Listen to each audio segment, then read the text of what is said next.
Thank you very much, guys. Very, very interesting game, the way it played out. Despite SK's map control, they never really were in control of the entire game. Let's go back to picks and bans. Some weird and wonderful picks. We saw Ezreal coming out for the first time here at Worlds. We also saw Enrater going back to a champion that is more successful than Sona. Let's start with Ezreal first and your take on the blue build at Double F. Can I just say, why would you ever pick Ezreal when Tristana's up and they already picked Lucian? I'm just like Tristana almost always wins so far in Worlds, right? And it just seems really natural that you would pick Tristana, very good in lane versus Lucian, also outscales. This game went 50 minutes. If they just had Tristana, it would have been an auto win. It also has amazing synergy with Yasuo, which was also on their team. I am just so mind blown. Yeah, just in terms of bans as well, you see a blue side Nami ban. I don't really know if many people are, fishy business for sure, are that afraid of Jay's Nami, especially when we look at what happened when they gave Win's Lee Sin again, which is something that pretty much every other team has been not doing against TPA.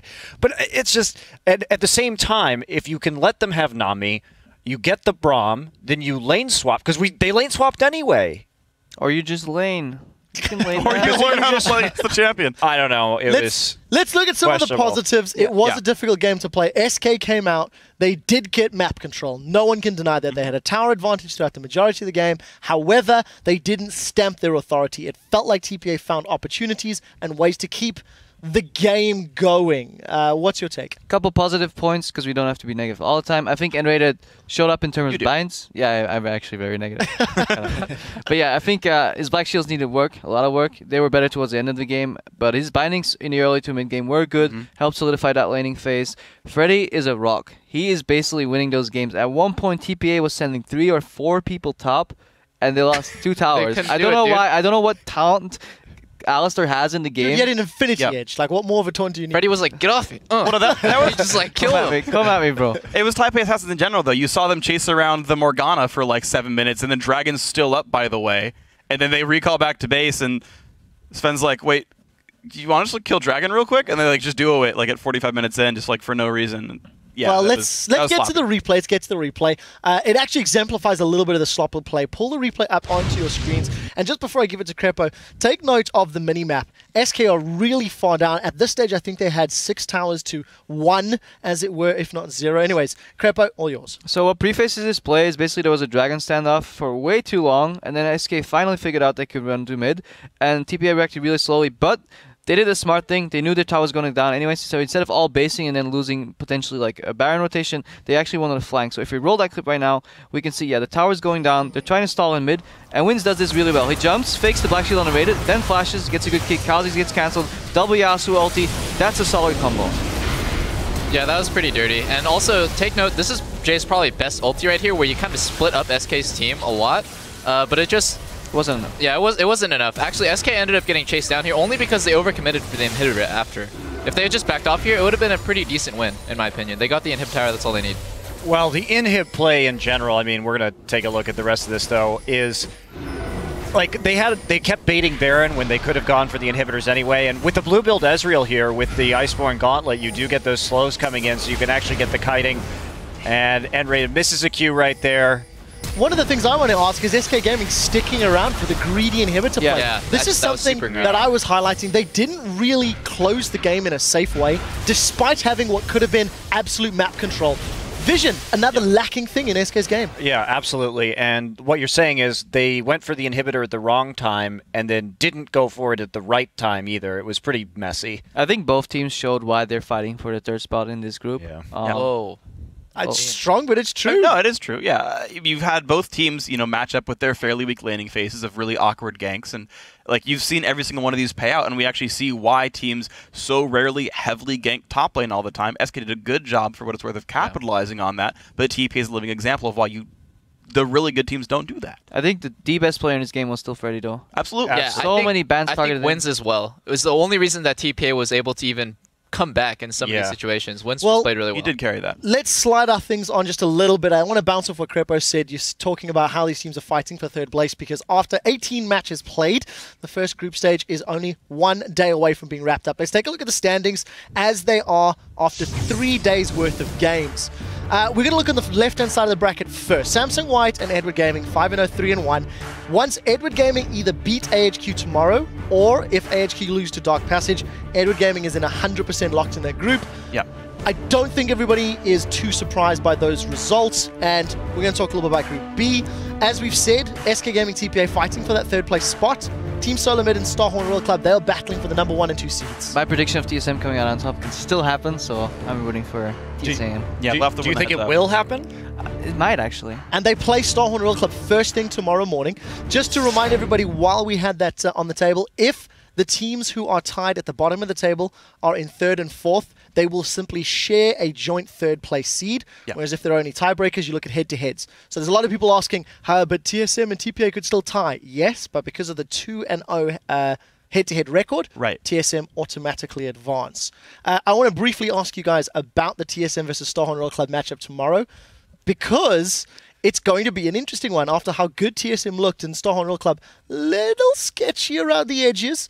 Very quickly, do you really think TSM can take it, will take it, might take it? If TSM on their side lanes can survive, Bjergsen can get big enough and get an advantage in mid, and then Amazing can find some pressure in the early game, then Bjergsen could carry that game. I think Starhorn Royal Club's dive-heavy kind of style, where they want to team fight and just really get in there, is naturally countered by TSM's team comp, where they have double shields and a hyper carry to protect. It's very simple for them to just peel back and do as much damage as possible. So if Starhorn Royal Club's picks go wrong and they give TSM what they want, it could be a very easy win for TSM. Just before we move on to Thank you very much, I have one last question. Briefly, Edward Gaming versus Samsung White. I said I was going to quote you, and I'm going to. Edward Gaming's weak early game, perceived weak early game, is it going to cost them against Samsung White at the end of the day tomorrow?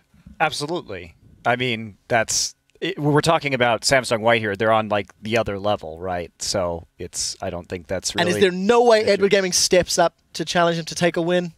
Not a hope. I can't say it's a 0% chance. I would put it at 20%. You know. Okay, it's bigger than I would say a little bit higher than that. I think there is a very real chance. Again, you call them baby blue. This is the kryptonite of the team. Is this style where maybe the lanes aren't great, but they certainly play the map better than you do. And I think that's still true. I think Edward Gaming plays the map better than White. Just don't screw up your lane so darn hard, and then maybe you get into the mid game. Well, we will find out. Of course, tomorrow's games are going to be about that seeding more than anything else. All right, it is time to take a look at some of the dapper crowd of carnivorous junglers. That's right, it is time once again for Thank you very much. Right, so first and foremost, Svenskeren actually dodged a ward to set this play up. Anyone care to comment? Yeah, I mean, he comes out of vision here, but the beauty was indeed, he knew there was a ward, backed out, then jumped over the Baron pit, snuck in on the right side, and yeah, they didn't see this coming. Too bad a sapling didn't take it for epic style points. Indeed. He actually lands his Qs really well. We've seen a lot of Lee Sins miss their Qs after kicks. He did not. This was a great counter gank in the mid lane, but wins. What a good setup to get it started. Amazing. And Morning, too, with the patience, too. He didn't go immediately in on the kick that we see a lot of Yasuo's do, so basically the target doesn't move on the Dragon's Rage. Very patient ult. Really nicely played. Yeah, really unfortunate that this Rune Prison catches that unfortunate melee minion. Not working out. All right, double lift. This is a very good gank for first blood. Yeah, I think that's just a standard Thresh Lantern back into a Flash Blade. There's almost nothing that you can do in this situation. You just have to respect the fact that you could have gotten Flash Blade. Because here it's just like, yeah, Braum can flash and Lucian can flash, but as soon as you get Blade and Kha'Zix is on you, you're dead. And it doesn't matter how good you are when you're playing against Thresh. What do you think, Freak? It's true. It's really impressive down in the bottom lane here. This I just love. The fact that he actually lines up the edges perfectly, and he has to shoot it backwards. So he has to entirely understand the hitbox so darn well. And he flashed the traps as soon as the animation started also. Yeah.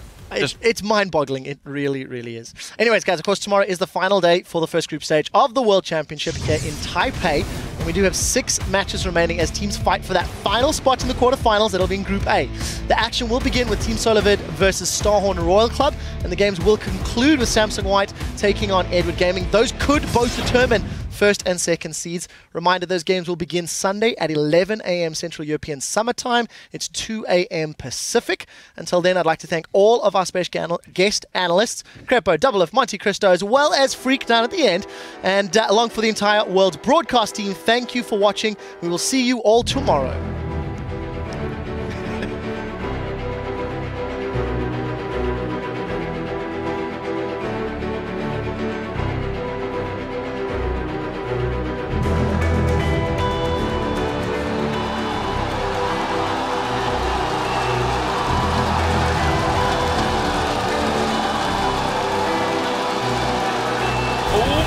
There is Looper diving in. They're going to go straight on top of this one. Touch falling low. There's a dive into the bottom. Oh, can they get him? He survives with the monsoon.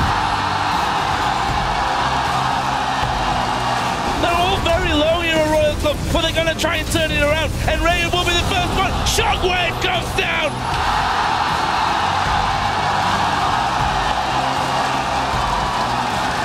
In the back, gonna get exhausted. What's he gonna do? He's on towards Green Tea. Dandy will dive over. It's reset city for Samsung White. Things have changed for Team Solo Mid since the boot camp in Korea, and so far they are showing results. And now it's gonna be Morning. He finds Dyrus, but again, the Wild Growth is strong enough, and Morning's now in trouble. He's gonna get picked up. BB comes around. He's just not got the damage that Wild Turtle does.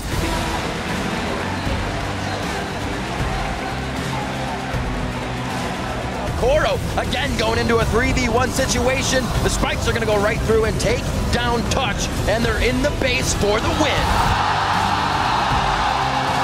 Straight into the team. BB gets away with no help. Win's going to get chased down. He gets hooked up. And an absolutely fantastic match to finalize the day.